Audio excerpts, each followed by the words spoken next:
with your favorite anime character, or let's say movie star, you can pretty much check out this app. But first, you need to watch full video, so I'm going to show you how to use it to get the best experience. Stay tuned.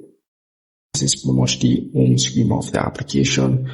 Nothing hard, nothing not hard for you to not understand. Very easy.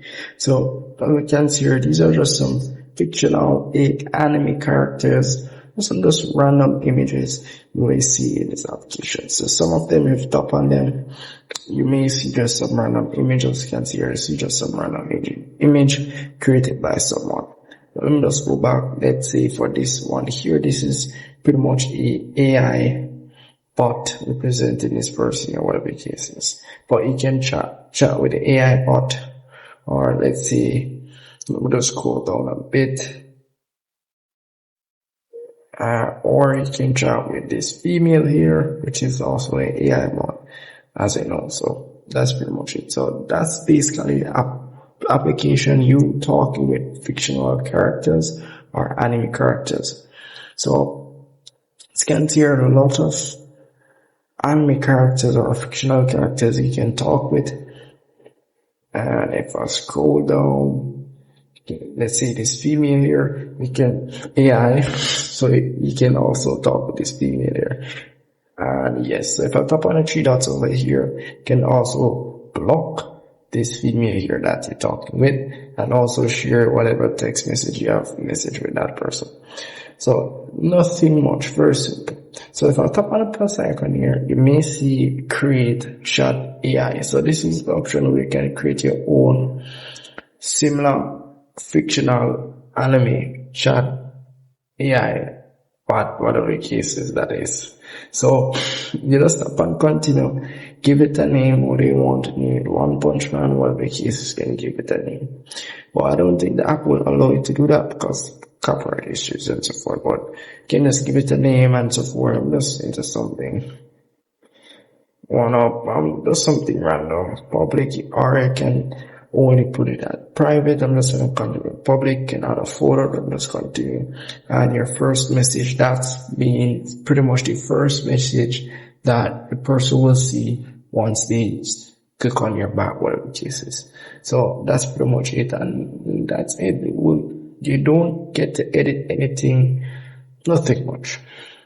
Also, you got the image generating feature. You can generate image by just entering what you want. I'm going to enter a cat, for example. Let's tap on this here, and it will generate a image of a cat. But I will need a subscription, guys.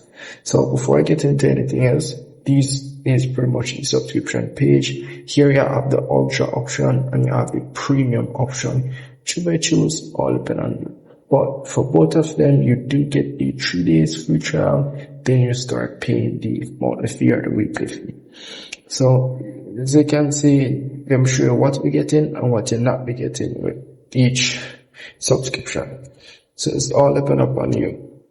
So that's it for that there, and as you can see, it's been generated. But remember, it's free for a while. So you're gonna need a subscription at some point. If I tap on this three dot here, I can also download, or should I say save to your internal storage, or share it with someone. Whichever one you want to do, you can go ahead. But I'm gonna start tap on save. Once tap on save at the top here, it will pretty much automatically try to save it to your storage or share it on Facebook, whatever the case is. So let me just go back real quick. We have the message section here. This is pretty much messages from your AI bot that you have created. So actually you're texting these people that also created these bots. So yeah. And if I tap on the search option here, I can also search for a bot that's in my mind. Like, I don't know, cat. I want to see if they have any cat bot here. So definitely they do have cat bot. So maybe a cat lover may be behind these bots. And also if I tap on the name, let me see one that I can tap on the name. So you have the option to pretty much follow some of these. So if I tap on the home option here, you can see all the other AI chatbots or anime fictional characters here which you can chat with. So you can either keep them alike by tapping on the art icon there, or you can tap on this message icon here and you can chat with this chatbot here. Also, you can give them a follow. And if you tap on their profile, you can also see other chatbot that they have created. So yeah, so that's pretty much it for this application. And the profile option, nothing much. Then you can pretty much go here to get the premium option or see the subscription page. But everything else, that's pretty much how the application works. And if you tap on this leadership board, you will see the top bar on the application which people are using, and you can give it a try, message bot, whatever cases. But do remember, there's someone behind that bot replying to you. So that's it for that. So yeah. Anyways, guys, that's it for this tutorial. If I've missed anything at all, please comment below. Cause I love to help you guys. But not all that, guys. Make sure to subscribe to my channel, hit the notification bell. I will see you guys in the next one.